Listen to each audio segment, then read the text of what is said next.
Hello and welcome to my next NAP. NAP stands for Nonprofit Auditor Points, and I'm Irina Ryshkova, your nonprofit auditor. Today I want to talk about handling board turnover during the audit cycle. And it's going to be not only board turnover, but also top management. It can be executive director or the top financial person who is responsible for bookkeeping, for maintaining accounting records. What can your nonprofit do to ensure that the process of the individual turnover during the audit process does not become very destructive?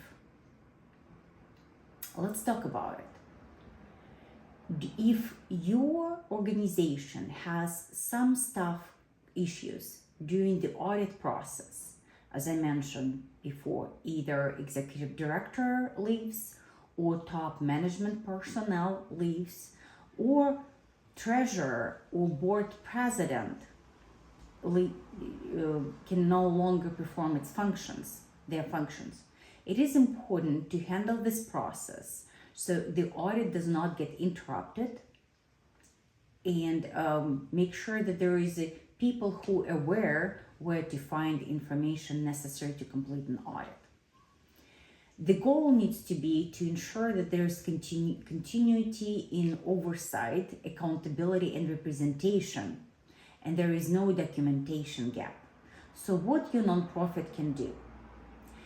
Sometimes when there is a issue of person leaving on maternity leave, paternity leave, or for whatever reason the person is leaving, if it's a planned leave, your nonprofit needs to communicate with the auditor as soon as possible to understand what is going to be timeline and who is going to be person responsible while the main contact person is not available. Also, it is important to let that person who's going to substitute the main contact person information, prior audit report, documentation, and also ensure that this person knows contact information of the auditor who to ask questions to communicate with. So to work with the auditors closely to inform auditor who is the new person, what is the dates when the person leaves, another person comes in, is very important. This way, auditor can plan their work around this timeline. But nonprofit also need to understand that the auditor also has limitations. So hopefully both sides, nonprofits and auditor, can work around this turnover of staff or the auditor.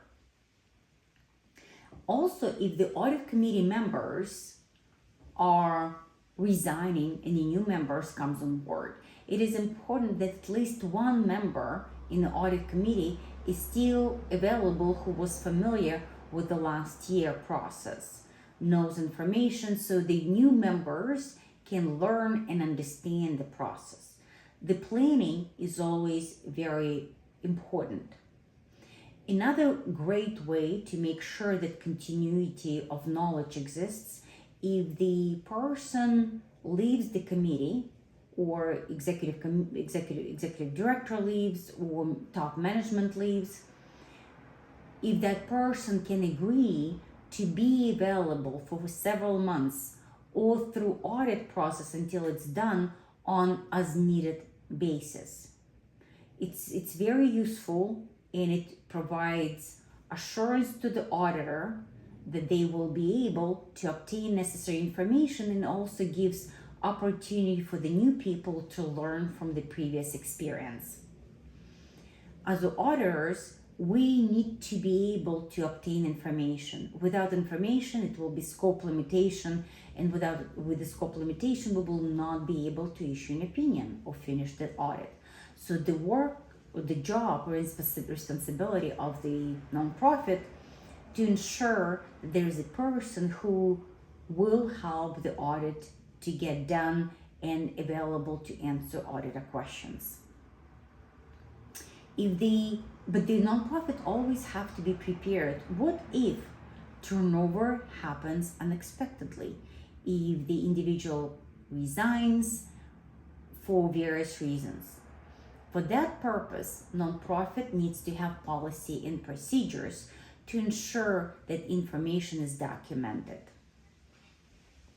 What it means? It means that if it's not the first year audit and audit was done in the past, audit committee needs to have folder or file where the following information is maintained: prior year audit, prior year adjustments, recommendation from the auditors, any communication with the auditors throughout the year, and this year when the auditor was engaged. So this way anybody can access that folder and see basic necessary documents. If for whatever reason nonprofit does not have these documents, they can always contact the auditor and say, can you please help us? Please provide us these documentations, everything that we as an audit committee, as a board, need to have in order to work with you efficiently. Again, we're going back to the fact that nonprofit needs to have policy and procedures for the audit committee. Sometimes hearing words audit procedures or policy and procedures, nonprofits believes it's something super complicated and require a lot of time and effort. Actually, it is not. For small nonprofits, policy and procedures can be very simple.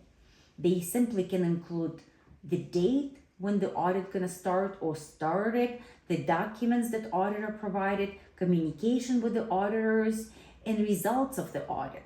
And it would be a good starting point to draft the organization policy and procedures. Also good practice for the nonprofits to ensure that the information within nonprofit is retained. It's when there is not one member but at least two members engaged in the audit process. So, and at least two members, or every member of the audit committee knows where the documents are and aware where access them and know about the issue. Therefore, when auditor finished audit, typically auditor presents audit report to the audit committee or to the full board, and it's very important that not one person but actually the whole committee and maybe executive committee also have a contact of the auditor to be able to communicate with the auditor if there is any significant changes, delays, missing information, or other issues that auditor needs to be aware. Just to summarize, the full audit orientation package should include current year reports, copy of the prior year reports, recommendation letter from the auditor, any pending issues, any legal questions or legal issues, any discussions throughout the year, any concern throughout the year. All of this is very critical to understand. Also, if there is a turnover in staff or turnover in the audit committee, the whole board needs to step in and make sure that they do understand the timeline and the deadlines that nonprofits needs to meet, because the nonprofit can suffer only because there is a turnover in the audit committee or turnover in a higher management. To summarize, for small nonprofit organization, it's a fact that every nonprofit needs to take into account that turnover gonna happen. And every person within small nonprofit is very valuable, whether it's a board member or member of executive committees, or it could be executive management, it could be executive director, top financial person, treasurer, member of the audit committee. Therefore, every nonprofit needs to be prepared for such turnover by having robust policy and procedures, hopefully duplicative people doing duplicative work, and also ensuring that everyone has access to necessary documentation such as prior audit report, recommendation letter, communication with the auditor, engagement letter, representation letter. In some folder, it could be virtual folder, physical folder, but everybody has access to that folder just in case if there is a staff turnover and the person who was part of the process working in the audit is no longer available. Thank you so much, and thank you for being here. Looking forward to see you for the next NAP. Have a wonderful day.